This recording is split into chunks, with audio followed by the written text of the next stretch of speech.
Hi everybody, today we're going to do my first prediction for the 2024 governor's elections. There's only 11 of them, we're well over a year out, so this is preliminary, but let's take a quick look and see where we're at. Let's get the least competitive states out of the way first. Let's start in Delaware. Two-term Democrat John Carney is term limited, so it's an open seat. Right now we've got one declared candidate, Matt Meyer, but it doesn't really matter who the Democrats have. Do the Republicans have any bench to compete with the Democrats? The answer is no, they don't. So unless a surprise candidate enters the race, this should be easily over 10 points and safe for the Democrats.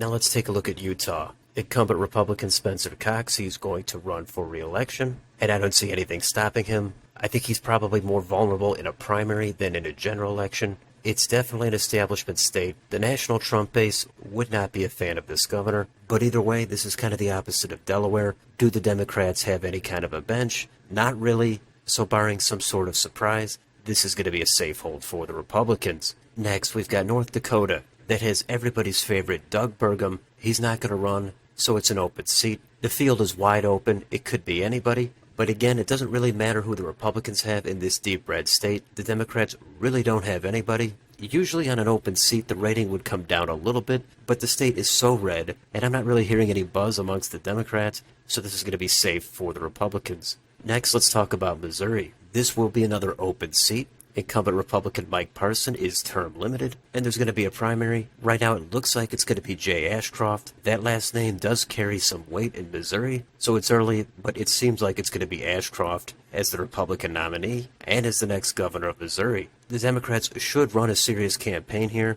but they don't really have much of a bench, and I can understand putting this at likely Republican, but given the lean of the state and considering the candidates, I am going to start this at safe Republican. Next, over to West Virginia. This is one of the reddest states out there nationally. Up until recently, the Democrats would still be elected governor or senator in West Virginia. I think those days are pretty much over. Incumbent Republican Jim Justice, he's going in on the Senate, plus he's term limited anyway. There's going to be an open seat, and I suppose there could be a surprise Democrat that emerges, one that has a much more local cultural appeal, and maybe they catch fire and make it competitive, but the Republicans have a strong bench. The lean of the state is such deep red, and there's going to be presidential turnout. As of now, I'm going to have to start this at safe Republican. Now let's jump back over to the Northwest and talk about Washington. Incumbent Democrat Jay Inslee, he actually declined to run for a fourth term. It was a little surprising, so it's going to be an open seat. Now, Washington does use the top two primary system, and the Democrats, of course, do have a bench there. They're going to be vying for this seat. Republicans don't have much of a bench, but I'd still expect a Republican to make the general election in that top two primary. It might just be a state representative or state senator,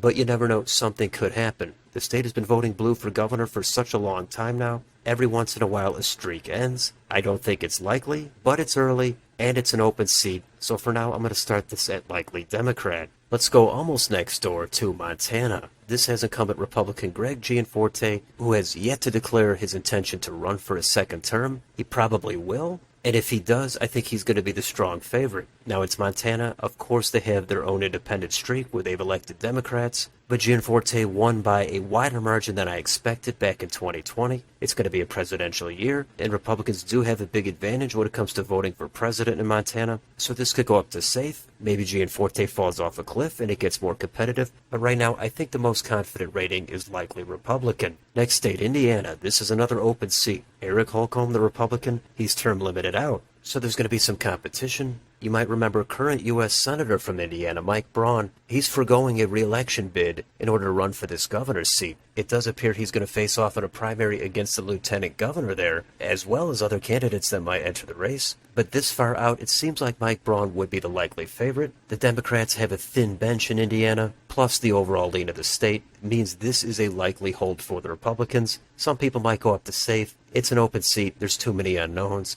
I'm going to start it at likely. Now let's go up to the Northeast. We've got Vermont and New Hampshire side by side. These two states have 2-year terms for their governor. We've got Phil Scott. We've got Chris Sununu. I don't know if they're running for re-election yet. If Phil Scott runs, it's safe Republican. If it's not Phil Scott, it's immediately going to be a toss-up, and then anything could happen. So for now, I'm going to assume it's Scott and put it at safe. Now in New Hampshire, if it's Chris Sununu, he's likely to hold that seat. So I'm going to put it at likely. If it's not Sununu, then it would also immediately go to a toss-up. So there's one state left, and it's going to be the most competitive out of all the states. That is going to be North Carolina. That's currently held by two-term Democrat Roy Cooper, and he is also term limited. Right now, it looks like it's going to be Mark Robinson for the Republicans and Josh Stein for the Democrats. Robinson is the lieutenant governor, Stein is the attorney general. They both have to get through primaries, and there's no guarantee they won't face legitimate competition, especially with Mark Robinson, although he does appear to be the strong favorite. Now, Robinson, he elicits strong reactions on both sides. One side says he's exciting, he's a new voice to shake up the system, and he's going to take North Carolina along the path of freedom and prosperity, etc. The other side says Mark Robinson is completely crazy, he's way too controversial to win a general election,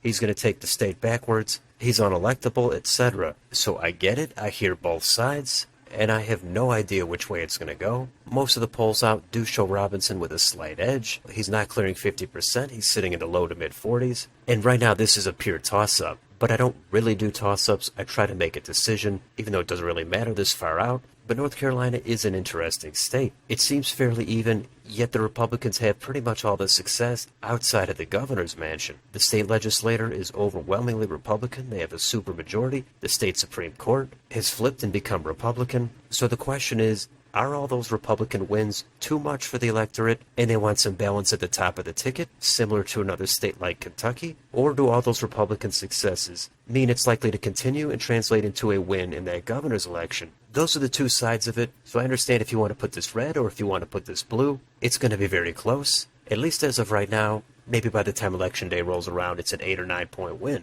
So this is subject to change, and this is a low confidence rating, but in the end, I am going to put this at a tilt for the Democrats. I'm erring on the side of the voters wanting a little bit of balance at the top of the ticket with the governor, and Mark Robinson is going to have to deal with a lot coming after him, and that's going to be enough for Josh Stein to barely win the state by 1/4 of a point. But we'll see what happens. It could easily flip the other way, depending on the environment, depending on how the campaigns develop. But that's my prediction right now, so there's really no flips out of all these states. The best pickup opportunity for the Republicans is, of course, North Carolina. For the Democrats, they don't have many targets either. Their best bet is to hope Phil Scott or Chris Sununu retires. The rest of the states are pretty much out of reach for the Democrats at this point. We'll see what happens, but I'll leave it there for now.